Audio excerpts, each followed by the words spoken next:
Hey everyone, thank you for checking out this YouTube video. You guys are awesome. I had a ton of fun making it and watching all these old clips, so I know that everyone here is absolutely going to enjoy watching it too. So if you could please do me a quick favor, like and share this video so that others can enjoy, I would really appreciate it. And just so that you know, I made this video for everyone here because NBA2K announced some breaking news last night that got me personally just super hyped, and I had to talk about it. My favorite part of NBA 2K has always been playing with the classic teams. NBA 2K last night announced their first 2 out of 16 new teams that they're actually adding to NBA 2K18. This game is coming out in exactly 1 month, September 15th. So now this actually means that you can create classic matchups with a total of 63 classic teams in NBA 2K18. That's more than any other sports game ever. My first 2 teams that I'm really excited to play with were actually just announced last night as part of their new 2K Classic Tournament, and those teams are the 97 Miami Heat and the 99 New York Knicks. That's right, New York. Time to get excited. I couldn't be happier about this, and I don't know what took 2K so long to get these teams in the game. Thank you, basketball gods. This is a great sign of what is to come for the other teams, and I can't wait to try and play all these great matchups. This also means that the last truly great Knicks team is finally going to be a playable team, and this is something that I've personally been waiting for years, and I know a ton of other New York Knicks fans have been waiting for this team to come into the game. And also, all of you younger fans that have never seen these two teams play each other or aren't really familiar with the old Knicks or old Heat, you're going to be ready and prepared to learn about one of the best sports rivalries of all time. Not just basketball, but all of sports. Every year, you can look forward to the Knicks and Heat not only meeting in the playoffs, but going a full 7 or back in the day 5-game series.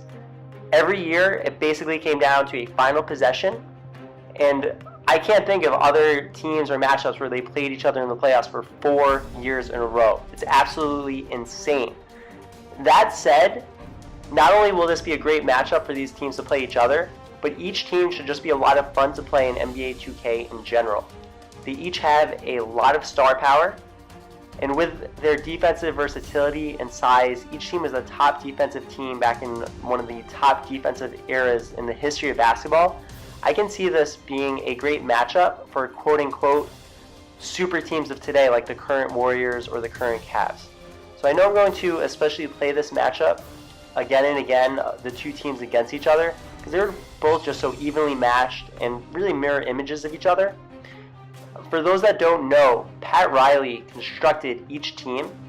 After winning those championships with the LA Lakers, he wanted a new challenge. He became coach of the New York Knicks. He turned them into a powerhouse, got them further than they've ever gone before, 1 game of an NBA championship.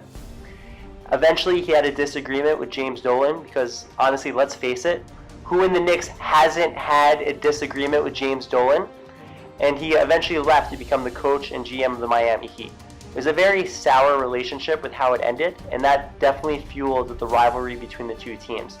And on top of that, Riley built the Miami Heat in the same exact way, same exact fashion that he built the New York Knicks, starting with a star Georgetown center, Alonzo Mourning, surrounding him with other defensive-minded players.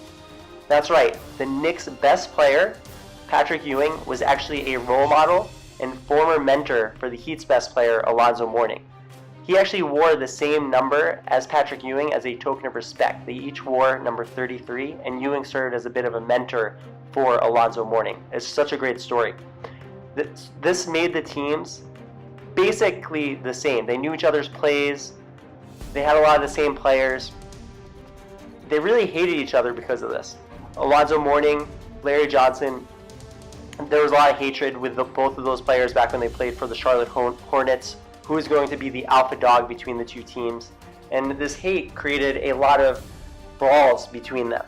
Almost every playoff series that they had a giant fight, and it just makes it even more exciting to play. Maybe 2K will even have a punch button now that they have these two teams in the game.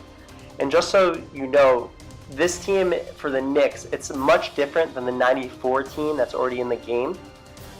The 94 team was much more defensive oriented, I had a lot of trouble scoring with that old team. The only player that's really the same actually would be Patrick Ewing. This 99 team has much more firepower.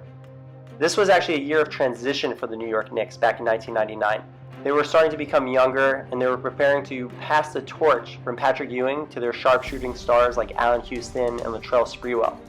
They also had players like the Camby Man, Marcus Camby, Grandmama Larry Johnson, Kurt Thomas, and scoring shouldn't be an issue with this team like it used to be with the 94 Knicks in NBA 2K. Meanwhile, the Miami Heat have lots of star power and firepower as well. They have a prime Alonzo Mourning and Tim Hardaway. Both had monster seasons that year, averaging 20 points per game.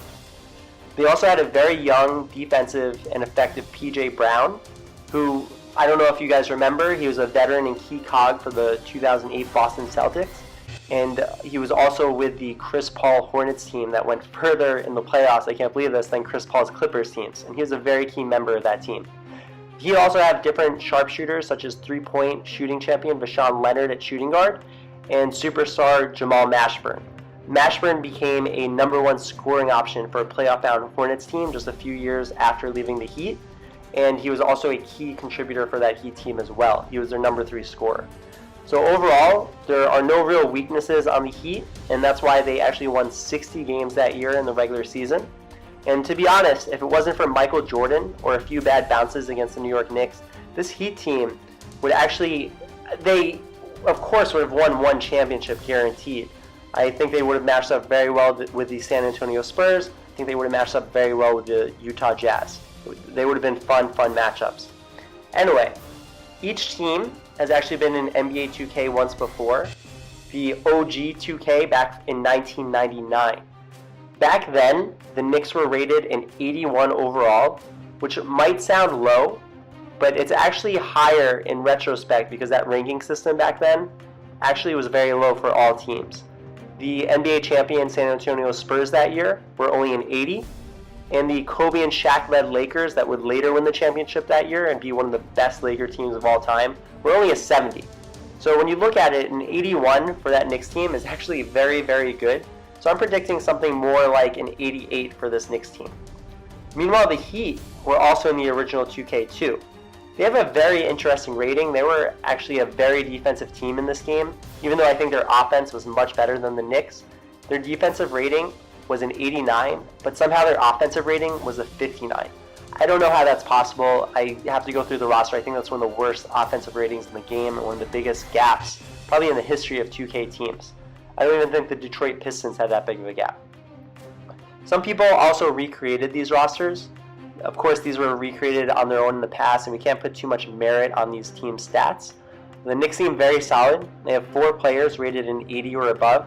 Meanwhile, the Miami Heat have about the same, about 4 players in the 80 or above range. Meanwhile, Mourning and Hardaway are both rated above a 90. So both are true superstars, a great 1-2 punch. And again, these were both created by fans, so we can't take too much stock into how this is going to look. That said, I can't wait for next month to see what the other 14 teams are going to be like. If you're like me and very excited and enjoyed this video, please subscribe to this channel. I'm going to create a video predicting the other 14 teams I think are going to be out there. I'm going to do a breakdown of each of the teams similar to this video. There's going to be a lot of surprises out there that you haven't seen elsewhere, some teams that I really can't wait to play with, and I can't wait to share that with you guys. So again, thanks again for watching. I really appreciate it. Looking forward to hearing from you guys. Let me know your thoughts, what you thought of this. Comment below what teams you think are going to be included, who you think is going to win this matchup. If you're going to use them, are you going to prefer using the Knicks, the Heat? Which team do you think is better? And I look forward to talking to you guys in the next video. Thanks for your time. Have a great day, everyone.